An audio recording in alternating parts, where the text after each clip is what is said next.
it's important for us to humanize travel. So my advice is to listen to your kind of adventure. It doesn't have to look like everyone else's. It can be very small. It doesn't even have to involve getting on a plane, but adventure is a huge part of being alive. And I think that it's really, really important. The Ethnographer, your weekly cultural trip around the world. Hello and welcome to the Ethnographer. I'm your host, John Steck. Today we have a really special guest with us to speak about travel and cultures and the book that she has authored about her experiences. Melissa Rodway, she brings a rare blend of curiosity and honesty and emotional intelligence with her travel memoir, The People You Meet, a book that was born from a life-changing trip, a journey across Southeast Asia. At 35, she left Toronto for a months-long adventure across various countries in Southeast Asia. It was backpacking, but also mixed with some unexpected luxury along the way. She discovered, though, something far more compelling than just the landscapes or the itineraries. It was really the profound impact of the friendships that she made, both short-term and long-term. And today, we're going to talk about Melissa's journey, her book, and those profound relationships. Hi, Melissa. Welcome to the Ethnographer. Thank you, John. It's such a pleasure to be here. I appreciate it. It's wonderful to have you.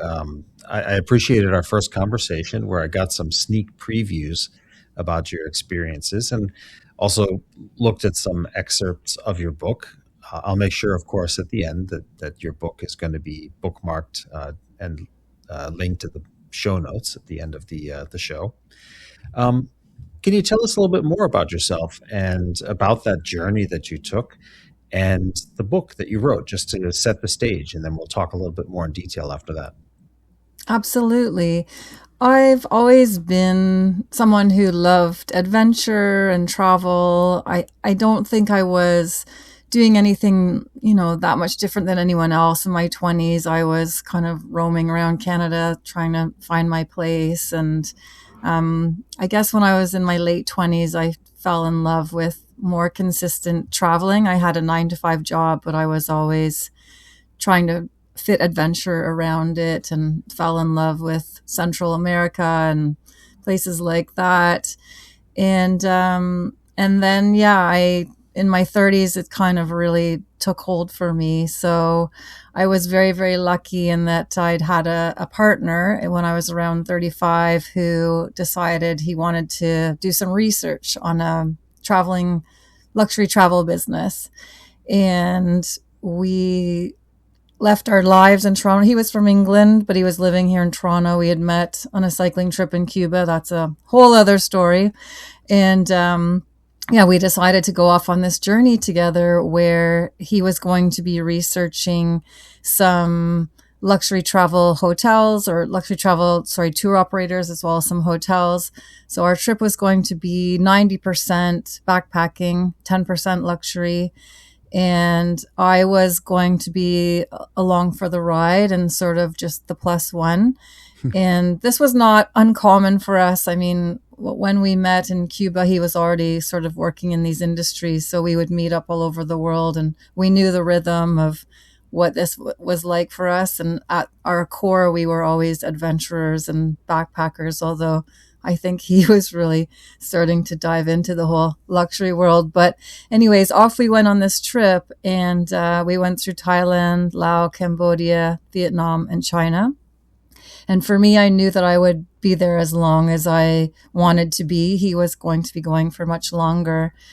And I guess when you are there not with a real purpose, you are the plus one, it's a very different experience. And it was something that we hadn't really considered before, I don't think, because we had done these like 2 to 3 week trips in a similar fashion. But when it's months on end and you're someone with an active creative brain, it can get a little bit cagey, I think. So for me, I needed a purpose. And when we were on these long 18-hour, 36-hour bus and train rides, I started creating these stories in my head about what I was seeing and doing and how I was feeling and the people that were coming our way and just anything and everything. And I've always had a bit of a humorous lens to how I see the world. So once a week, I would find an internet cafe, because this is 2010. We didn't have phones where we were constantly connected.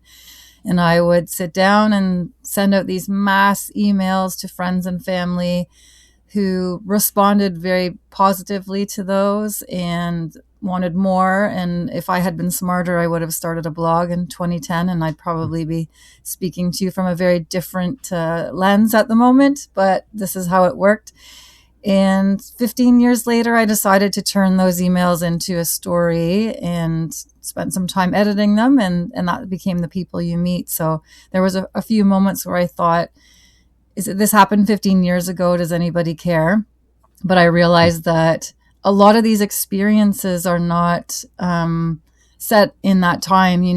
These are ongoing, timeless travel experiences that we all have and observations that we make. And I also think that with some time, I was able to learn actually what I had gleaned and marinated in from those experiences. And I think it actually helped me to put out a better story in the end. So that is my long-winded answer to your question. No, it's fantastic. I mean, just to point out, you published the book in 2025, correct? Just last year. Yes. Yes. And what was the actual spark that this emotional spark that told you that you were ready to publish it at that point? There must have been something that triggered this.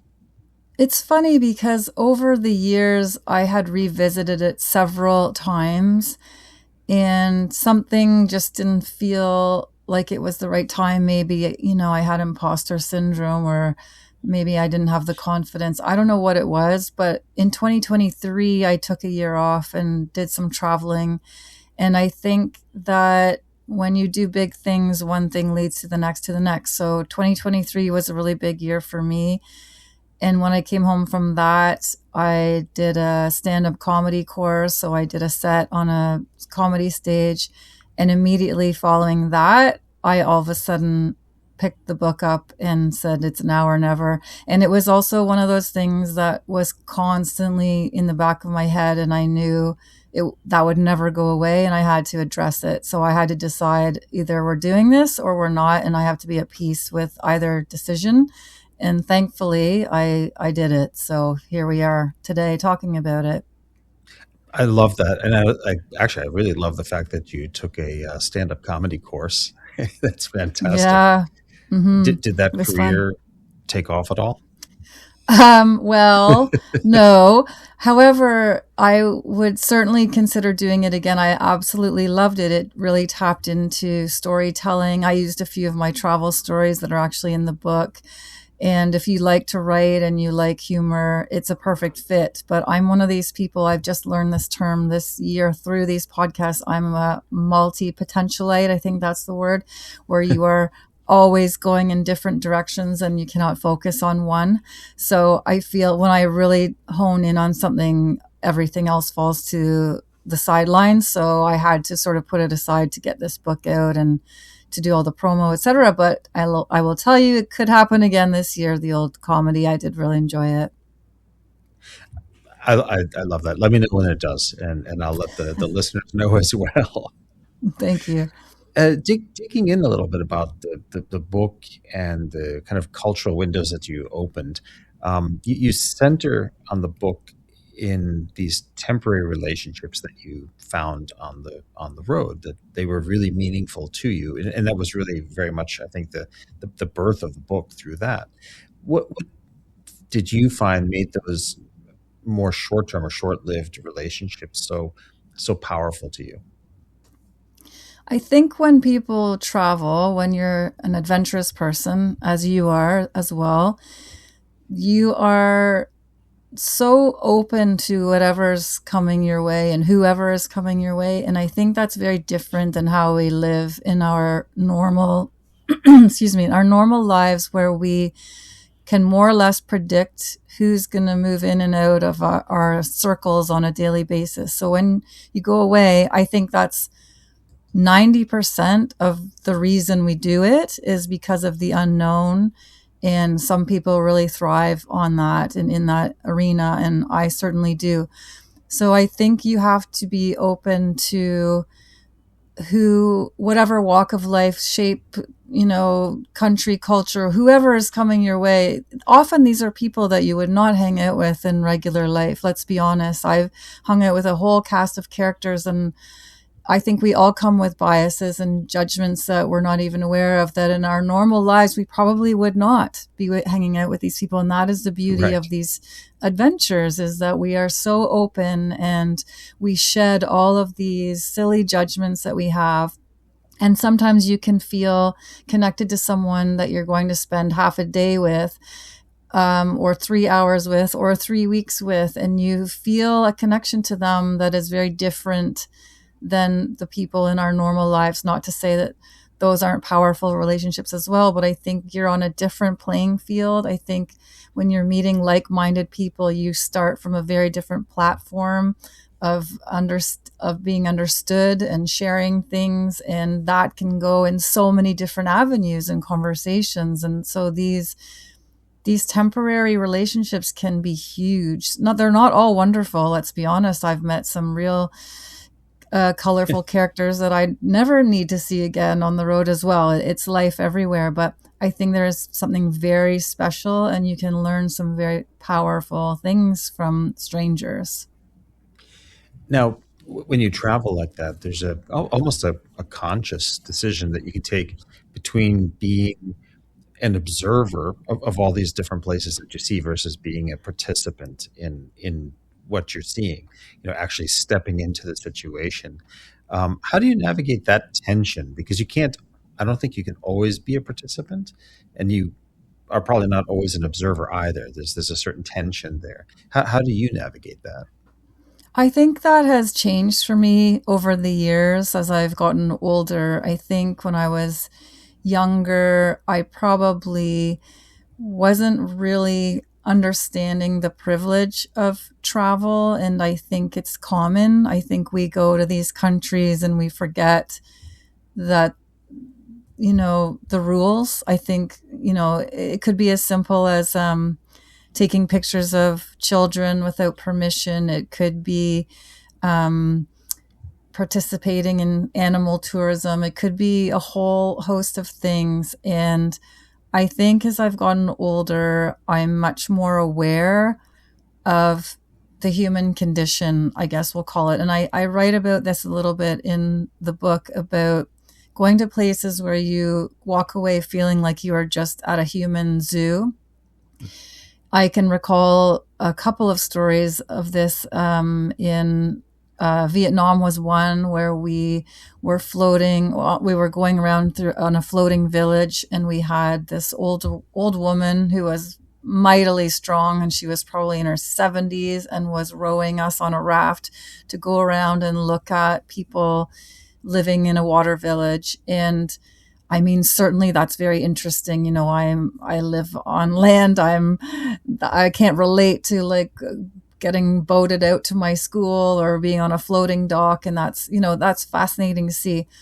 But I had a moment where I thought, oh my goodness, there's all these Western tourists on these rafts just staring at these people. And I think that that's a real moment of awareness where, I mean, they do make some money off tourism, but it's just very awkward sometimes, where somebody's life, who these are sometimes the big life of struggle, is on display for your entertainment or amusement, and certainly interest in information and education as well. But I guess for me, that's where I'm at now, is where I have to really think about what I'm observing, what my level of participation is, how I'm responding, and even just to think about it. I mean, I think it's still important to see these things, but to be aware that there is an element of this. I don't know that everybody operates like that. I've certainly seen some interesting things from other travelers, and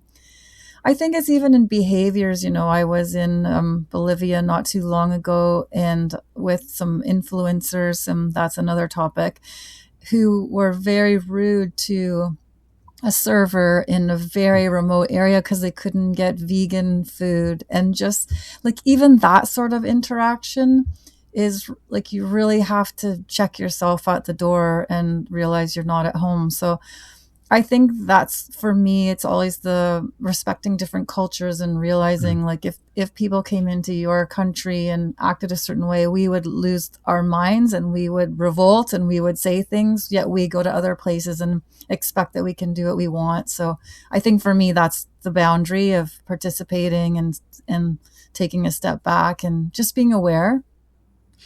And I think usually that requires probably some input from someone else. So for example, something happens and someone intervenes in that local culture. Um, do you have an example in your book, where perhaps a stranger shifted your understanding of the culture and or even of yourself? How did you have to adapt after that moment of awareness building? Well, I think we can go down this road. I think it was for me, it was learning about the sex industry in Thailand. If we want to go down that avenue, I spent a month in Thailand, and for anyone who's traveled around Thailand, it's very in your face in certain areas that world. And of course, I come in with Western values. I'm no prude by any means, but if you have even a slight um, conscious bone in your body, it's going to impact you, especially as a woman. And then I did speak with some locals in certain areas who gave me a very different view on all of this, saying, this is a way of life here. This is, and I'm not generalizing, so I'm no authority on this. So this is just my experience. But and just sort of teaching me, the way that your culture and your country and your side of the world views this is not how we view it. And so you have to kind of leave your values aside. And some of these families actually have relationships and connections with people that participate in this industry, and it keeps our family in survival mode. And so that was a moment where I had to sort of check myself, and we all walk into these countries sometimes thinking our values are the best values, and it's so wrong. And it is very important to sometimes be schooled on where you are and what it's like for them. So I think that probably stands out to me the most on this. But I know we spoke in an earlier conversation about this really incredible documentary called The Last Tourist, and I won't ramble too much about it, but I did Hmm. actually learn quite a lot from that documentary about even teaching English overseas and the impact of that on children who get attached to you and then you leave them. And we often do these things because we feel better. It doesn't always mean the place you're visiting feels better and reaps rewards from it. So just so much to think about, I think, in all of these sort of travel behaviors. No, as you know, of course, I live in Bangkok, Thailand, and I can really echo what you experienced and what you learned. I've asked the same questions, and I think I got very much the same answer about uh, the let's say more career or money earning opportunity and job opportunity, which can't be replicated necessarily, out far in the countryside. Yes, exactly. Exactly. So Southeast Asia, it's incredibly diverse, and as I just said, I live in Thailand, and I see something new and learn something new every single day. Which cultural difference maybe surprised you the most, and how did you adapt to that one? That's a really good question because I live in Canada and a lot of my travel seems to often be in Central or South America because I absolutely love that part of the world. But it's still part of the Americas. It can be very, very different. But I think when you're North America, South America, Central America, there's something that's still a little bit familiar, whereas I found Southeast Asia to be completely different. I would say in that time that I was away, China was the country that probably threw me off the most. just because it seemed vastly different from anything else I had ever seen or done. And I guess there it was, just even lining up for things. There was no rhyme nor reason, and very crowded. And we were two, fairly tall white people, often in rural China, where we became, the subjects. And that was interesting too, because when you're traveling, you're always looking at people. And I would say in places like Thailand, Vietnam, even Cambodia, they're very used to travelers now in most places, not everywhere. There's some rural parts where I don't think a lot of travelers are going. But China, in some of the areas that we went into, we were very much on display, and the cameras were in our faces constantly. And that was interesting too, when you flip the script and you go from being the watcher to the watched. But I think the 2-person human zoo.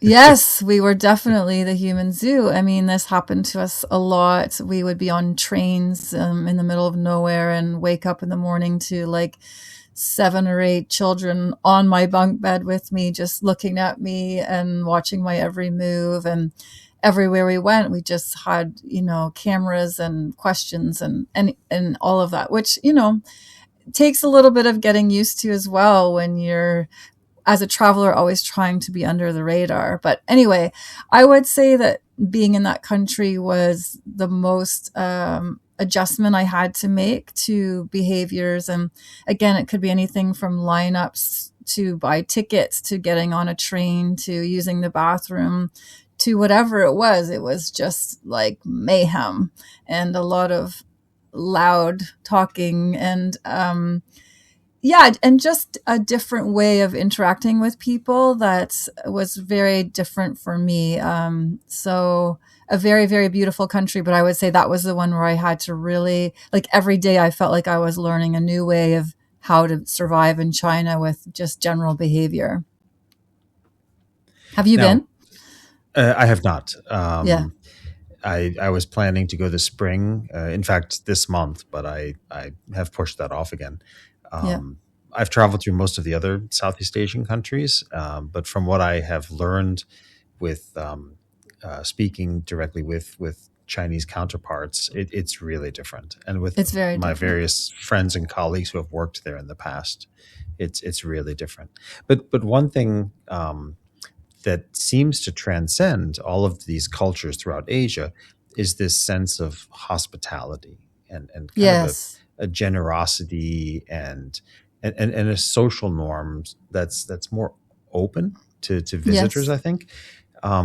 Is there anything that you experienced in any of the countries, if you have one or two examples, that really made an impact on you that you ended up taking back home with you with regards to generosity or hospitality?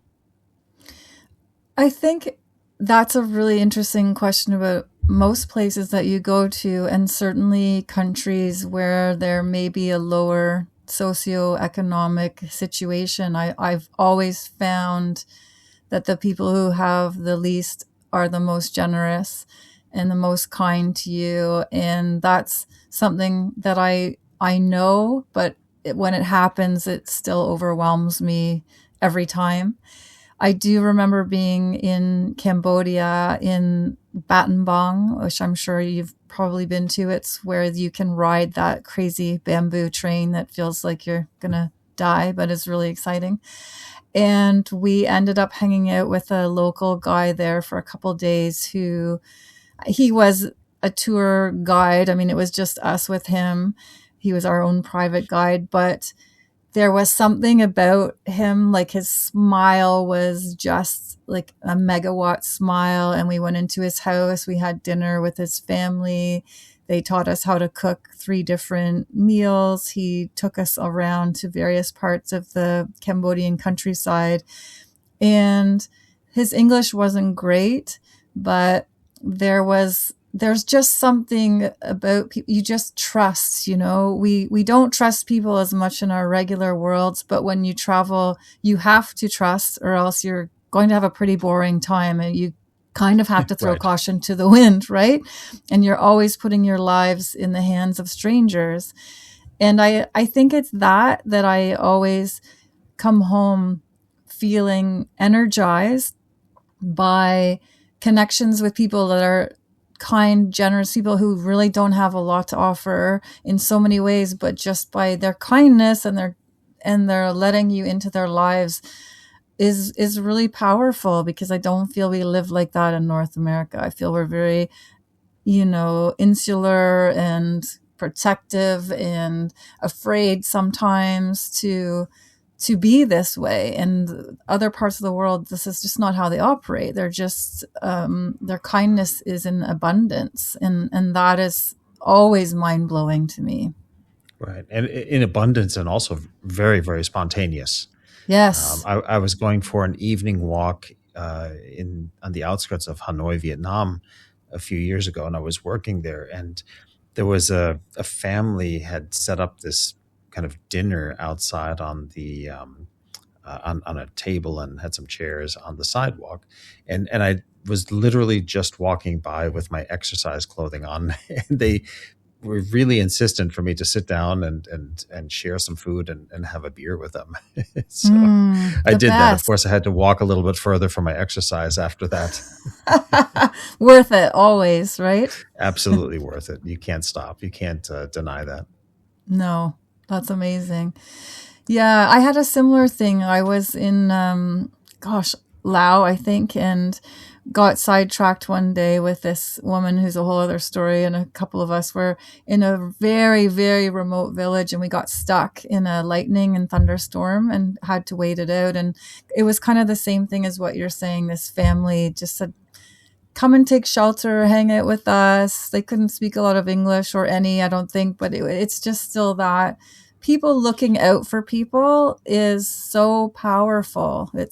It's really reminds us how kindness is very important.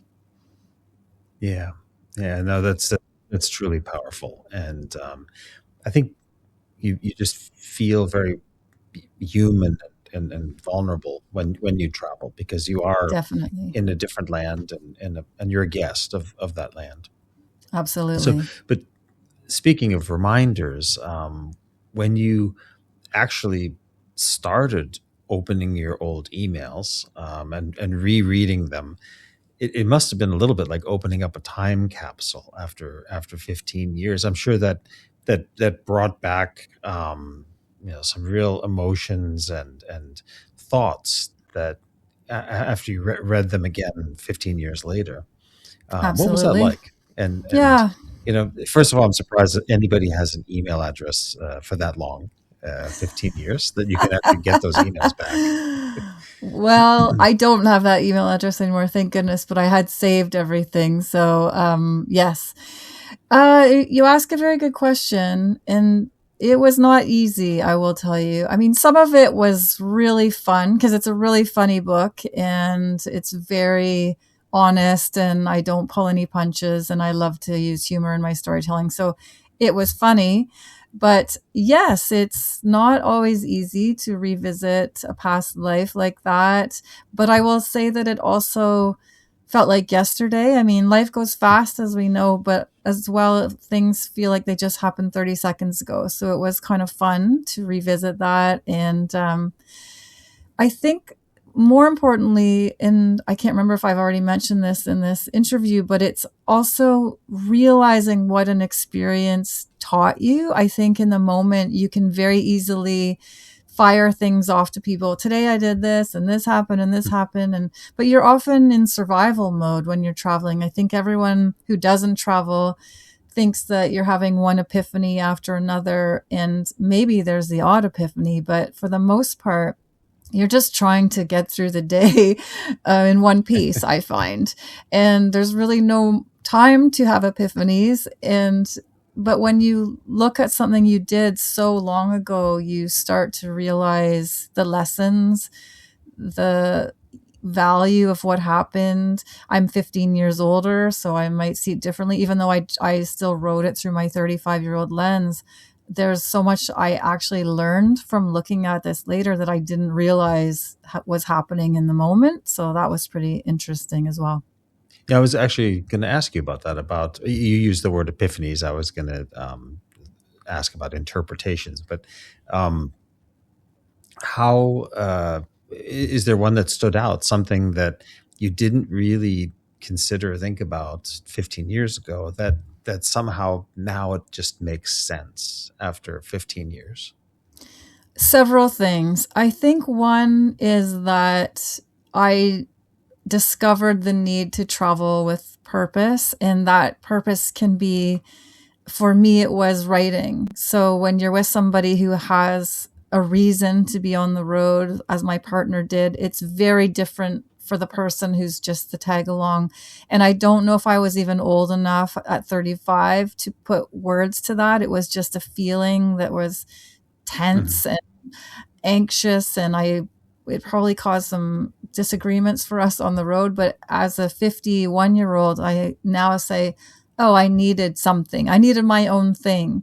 And that's how those emails came to be. So now I travel with purpose, whatever that might be. It might be just for exercise and a hiking or cycling trip, but I cannot just go and hang out in a place anymore. That's over. And I think that was what was happening for me at that time.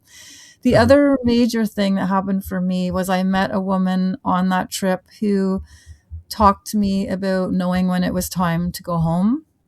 And we were together in northern Laos. Everything seemed to happen in Laos on this trip, I think.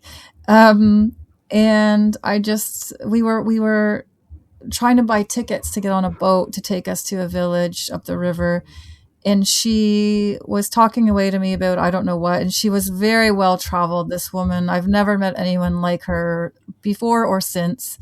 She was just one of those unicorns. And she stopped talking and she looked at these two girls who were in their 20s and they had backpacks on, and she said they must go home. This trip is over for them. They have to leave. And I had no idea what she was talking about. So then we had this amazing conversation about travel ego and travel fatigue and knowing when it's time to go home.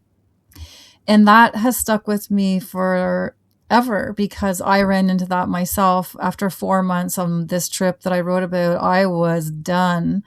And if I hadn't had that conversation with her, I probably would have felt badly about myself, that I wasn't tough enough, that other people were out there longer than I was. And thank goodness that she'd spoken to me about it. And we're all built differently. We all have a different bandwidth for whatever it is that we're doing. No one is better than the other, but there is a bit of that out there on the road where it's like, well, I've been here for 8 months. Well, I've been here for 11, and I have this many stamps, and I've done this. And it's so silly. And I think it's more common than anyone talks about, but you have to know what is best for you. And so now, having experienced that myself, I am always very aware of travel fatigue and how long I can handle being away, and that's okay. And it's the best thing for everyone, as well as the country you're visiting, that you should not be there if you should not be there. Like, it's time to go, and no one needs to be on the wrath of a miserable traveler. Right. No, I definitely understand what you're saying. I used to have these chain trips throughout Latin America from a professional perspective. You said that you wrote the book through the eyes of a 35-year-old, Hmm. but does the wisdom and the experience and the perspective that you have today, does that bleed um, Yes. through the eyes of this 35-year-old into the book?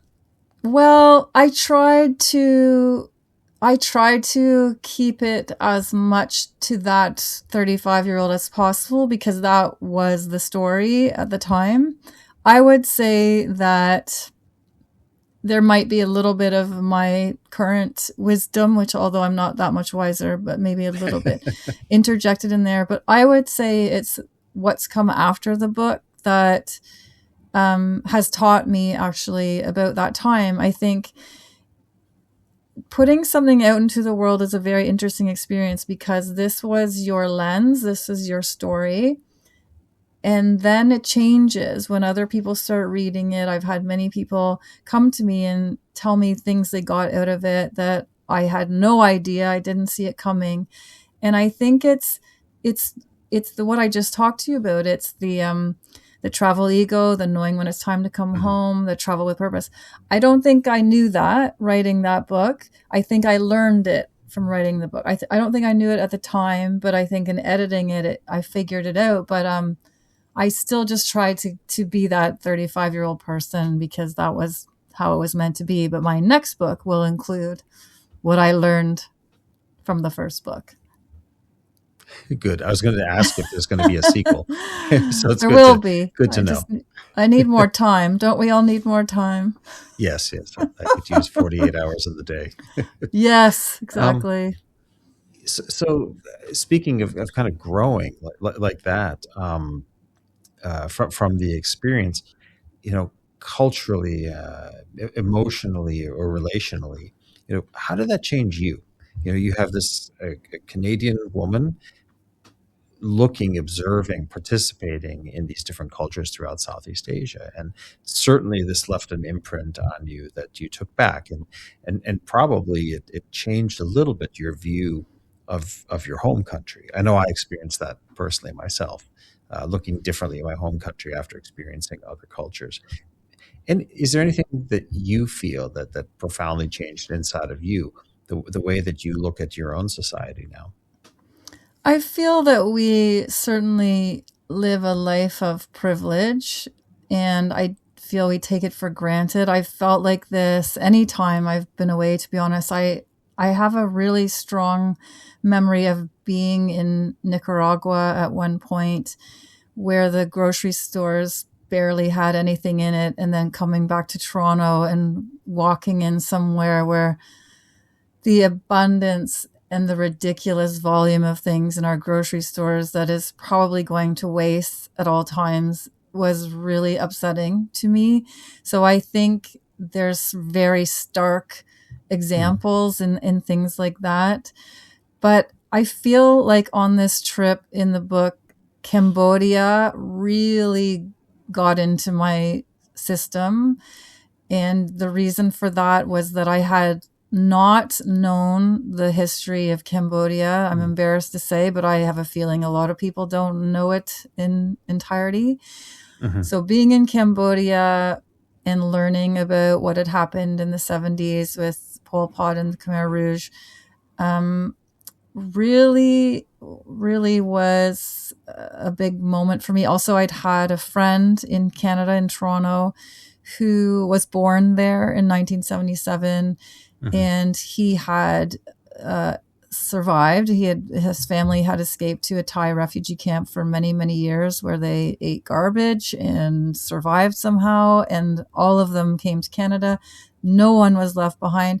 And I think that seeing, the sites that you get to see there, the killing fields and the prisons and all of these things, was very, very challenging because I could personalize it with a friend who had lived it and had never spoken of it. He had not once mentioned it. And that was what I learned about Cambodian people. They have been through hell and back, and they are resilient, and they're very funny, and they have this magical quality about them, and could be just really negative, awful people if they wanted to be. They have every right to be. With It's not that long ago that they lived through all this stuff. Right. And look, I'm not this happens all over the world. I am not ignorant to the fact that it's happening as we speak. But I guess just seeing and being embraced by this country really left an impact on me. And I just felt like, gosh, in Canada, why do we ever complain about anything? Mm, And we all walk around grumpy in big cities, and life's hard, and then when you just see a country that has rebuilt itself and just, I don't know, just keeps going and is generous. And I think it was that, just seeing that really impacted how I felt coming home, and about how I treated people, about, what I mean, we all have to be realistic about our complaints, but when you see other countries, you just go, oh my goodness, we're It, very it, lucky. I think it goes back to what you said before, that the most downtrodden Yes, often have the biggest smiles. totally, totally. I had a person on my radio show years ago. He rode his bike from China to Canada. He'd been living in China for many, many years and he wanted to come home. So he rode over 2 years through 40 some odd countries. Obviously, he had to take a plane at one point. And he wrote a book called The Power of Saying Hello. And his message was that all you need to do with people is smile and say hi, and everything changes. And it's so true. I've even seen it. I was doing a lot of book fairs and tours in the last year, and you watch people, they walk by and they look miserable. And the second you say hello to them, they're like a different person. And for him, he was going through countries that we would often be very afraid to go to due to what we see in the media. These were the countries that gave him the most, sheltered him, fed him with whatever they could, fixed his bike, helped him get on the road. I mean, it's just that human connection Uh-huh. is very powerful. No, incredibly so. Incredibly so. I have a kind of hypothetical question to ask you. If you took that same trip now, how Mm. do you think your experience would be different? And your writing, frankly, would it Oh, be? that's a You great think it would be question. different? I don't think I've changed that much. I certainly drank a lot less. When I edited that book, I was like, how am I still alive? But anyway, I'm not that different, but maybe a bit more aware. And I think, I'm in my 50s now. So I think you go through the world differently. When you're 35, you have a confidence that's very different than you have in your 50s. So I think in that way, I feel I might be different, but I'm not that. I'm fairly similar to that same person, just a slightly more aware and someone who needs to go to bed a little bit earlier. But it would be very interesting to go back there. And I think too, I was with my partner, we were very, we have jumped in the back seat of many cars that we probably shouldn't have. I don't know that I'm that person anymore. I'm a bit Mhm. more, my life's a I little was bit going to more ask you important. how has your travel changed now versus Yeah. 2010 when you travel throughout Latin America? Yeah. Yeah. I think I'm maybe a little bit more, cautious. But Okay. still, I mean, I still think that you're still putting your faith into the hands of strangers. I think that will never change for me. I think that's part of the fun and the beauty and the unexpected places of brilliance, So, but yeah, maybe I'm doing less of strange men driving me around that I've never met. what what advice would you give to someone then? I mean, you just gave some advice. Maybe reconsider having strange men drive you around. Is there any other advice that you would give to someone that would take a long-term trip to Southeast Asia or to Latin America for that sake? I think for me, it's always just to listen to yourself and to not compare yourself to anyone else. I think we're in a very strange world due to social media. Social media is wonderful and social media is awful terrible. And there's a lot of people out there that look perfect and fabulous and beautiful, and they have all the gear and it doesn't look like they sweat and they have the perfect photos. And I think that that's a real crime because that's not what it's like. And I think that deters people from going out to do these things because they don't look like that. And so I try to be very real and very transparent. I'm not a model. I'm a very normal person. I lead a very normal life. I've just managed to put some adventure around it. And I think that it's important for us to humanize travel. So my advice is to listen to your kind of adventure. It doesn't have to look like everyone else's. It can be very small. It doesn't even have to involve getting on a plane, but adventure is a huge part of being alive. And I think that it's really, really important.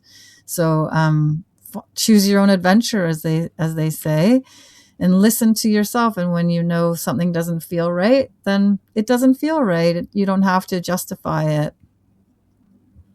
No, I think you're absolutely right, and I think it's travel is addictive. Once you have a small amount and you explore one new place, and then you just feel this urge or compulsion to continue doing that and see new places. What's on your Yes. agenda next? What's are there any particular cultures or regions of the world that you feel that you need to explore next, either as a traveler or as a writer? I have never been to any countries in Africa, so I have to deal with that. That I would, I mean, I can't wait. I want to get that on my radar for this year for sure. But I have to Great. say that I'm a late bloomer to Europe, so I'm really enjoying traveling around Europe these days. I think I did harder things when I was younger, but now I'm like, oh, Europe is fun and it's easy. But it's so beautiful. There's so much to do there. But yes, I mean, I think you do one trip and your list extends by 10. So there's much of the world I still haven't seen for sure. Right. I think my daughter, who was recently here in Thailand for 5 weeks and traveling quite a bit around the country, I think she was already picking out the next place on her agenda, Yeah. which happened to be, I think, in Latin America. Oh, Latin America is the best. It's so much fun. So And it's funny how some places you go and you just instantly feel like you belong there. And some places are lovely, but you don't feel that instant connection. But for me, Latin America is always feels like a second home. So I really, really love that part of the world. yeah, I can certainly identify with that. I spent 4 years traveling extensively around. So Nice. I think as we wrap up, is there any, let's say, final advice or something you'd like to impart on our listeners that really comes from the heart about your travel and experiencing different cultures around the world? Yeah, I think just be open and be kind. I think I've said this probably too many times in this interview. I don't want to sound repetitive, but I have also traveled with people who don't let that guard down and can be rude to people in the service industry and hospitality. And I really struggle with that because why are you there? So my message is always to be very kind and to be open. And you did ask a question earlier about what comes back with you. What am I like at home? And I think that's one thing. I mean, I work in a building in Toronto and I've always taken the time to get to know the security guard and the caretaker and because they have stories and they're interesting and we can be very narrow-minded in our Western lives. And I think when you travel, you really are aware of all the different people that make up this world. So my advice is to be extremely kind and grateful that you're even there and you just don't know who's coming along your path. So I would say that. And again, I think we live in a time where traveling's never been easier due to the internet, which is a double-edged sword. But for women Right. who are still apprehensive, I mean, it's the safest time ever to get around. So I say go for it. There's nothing anymore that should hold anybody back. No, that's great. Very, very motivational. I fully agree. And I live overseas from my home country, from the United States, and every day is an adventure. It's maybe different than travel because I'm in my daily life, so to speak, Yes. Yes. and you adapt over time as you live in a different culture over a longer period of time. But your advice is fantastic. Mm. Um, I think with that, Melissa, I think I'm going to close the episode. I really want to thank you for your time and for sharing about your book. I'll make sure that the link to your book and to your website is in the show notes so that people can find it and hopefully order their copy. Great. Well, thank you. I've really enjoyed our conversation, John. It was amazing. Could talk to you for hours, I'm sure. I think so. Hopefully you make it back to Thailand sometime, then we can chat about it in person. That would be And now awesome. they have grab and bolt motorbikes, so at least you know who the person is sitting in front of you, Oh, driving you through the city. perfect. I like that. Great. All right. Well, thank you very much to the listeners for tuning in this week. It was great to have Melissa Rodway here talking about her book, The People You Meet. And next week, we'll be back. Keep on driving. Have you dreamt of living abroad but weren't sure how to make that move? The Your Ticket Abroad video course with 28 in-depth videos and a 54-page supplemental checklist will guide you through the entire process. The link to the course can be found below. Thank you for joining us on today's journey. Please remember to like and subscribe to the Auto Ethnographer and leave us a rating or comment. For more information, visit our website at auto-ethnographer.com. You can also follow on Instagram, Facebook, and LinkedIn.